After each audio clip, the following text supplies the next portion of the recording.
Welcome to CATS Clinics. In this edition, we're going to start laying some track in the designer program.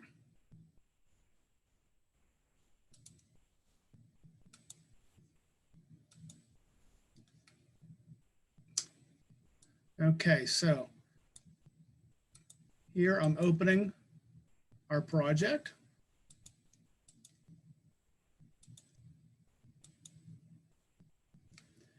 And we still have the 4 original squares that designer gave us.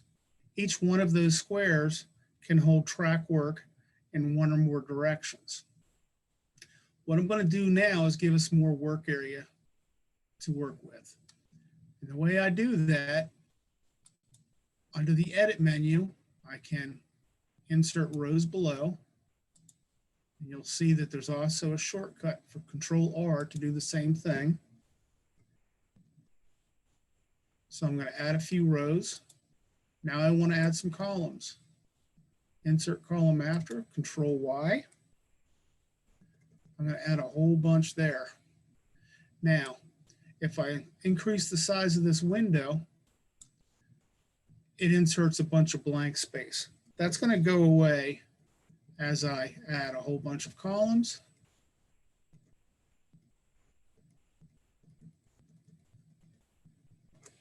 And add a whole bunch of rows.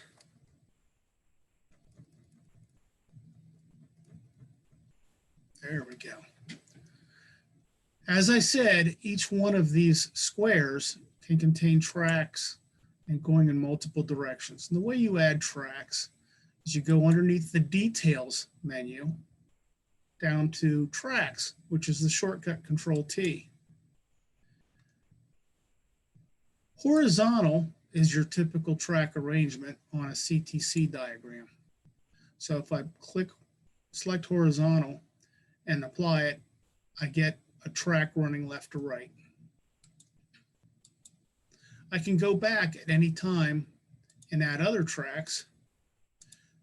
And while it's possible to add all possibilities, I can guarantee you that if you're capable of building that track arrangement, you are well on your way to earning your Civil Engineering AP award from the NMRA. That's just not something you see. So I'll go back up to my tracks and I'll remove all this stuff and accept, and I'm back to nothing. So let's add some track back in. I could then go to the next square and I could say, add a track.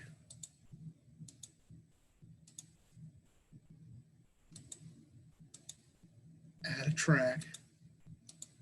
But it doesn't have to be that mundane. You can just highlight one of your cells that has the arrangement that you want and go up here and copy with Control-C and then paste, which is Control-V.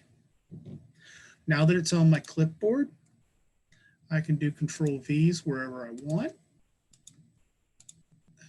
And to really save time, if I have a whole group of tracks,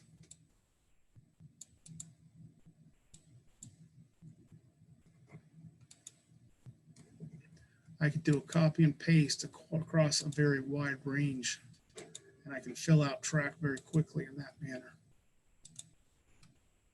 Now, one thing I'm going to do here is I'm going to disregard the width of my monitor.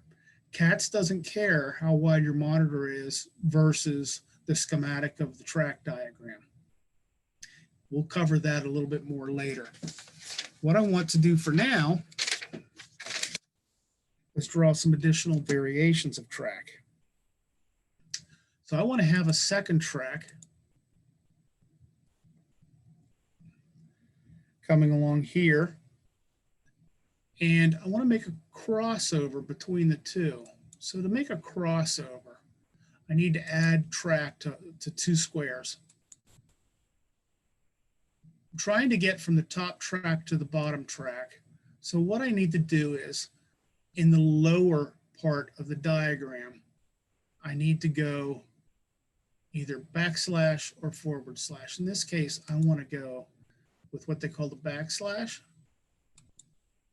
And that puts in half of the turnout that I need. Then I go to the bottom track and go to tracks. Now I'm going to add an upper slash going in the same direction.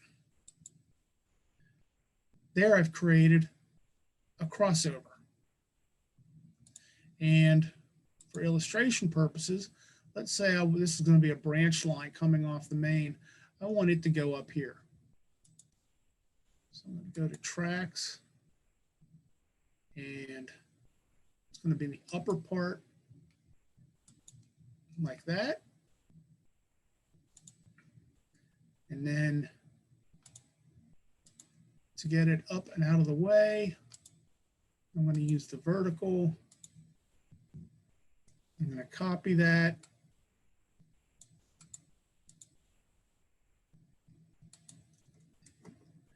Control V.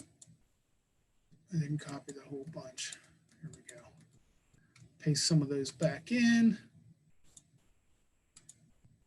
Tracks, lower segment. I want to go in that direction. So this will be a branch line. We'll work on that a little bit later. Let's say I want to do a passing siding.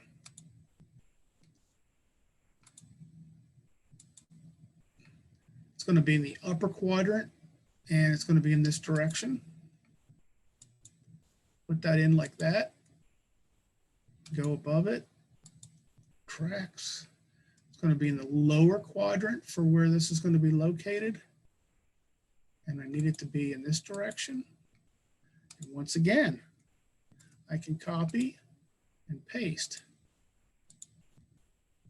Now, since this is passing siding, I need to have another set coming back this way. I can actually go out here and highlight these ones that I already have, copy them, and paste them. The only problem is the one square has a straight continuation. I need to get rid of that. I can go back into tracks, take off the horizontal one. And there's my passing siding.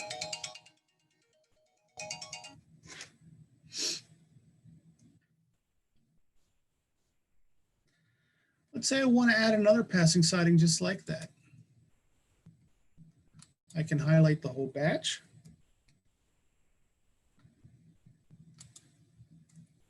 And come out here and put that in like that. And it makes it a lot easier. A little further on, I'm going to add more of a city. And the city part that I'm going to do does not require any additional skills from what I've already shown. So we're going to skip ahead to the completed version. Okay, I've now completed our track schematic for our project railroad. And what I have on screen is the main line track going straight through. And coming off of this track, a branch line that comes up here, goes through two passing sidings, and then terminates there. I also have two inline passing sidings. And over here, I'm envisioning this as being the entrances into a yard and passenger station out in here. And then a full 4-track interlocking here. And these two tracks here connect to these two tracks here to form a loop. And these two tracks here form a turning loop here. And we'll get into how that needs to be designed in a future clinic. So for now, that is our track layout. And be sure to save it. And it'll be there next time when we get together again. Thank you.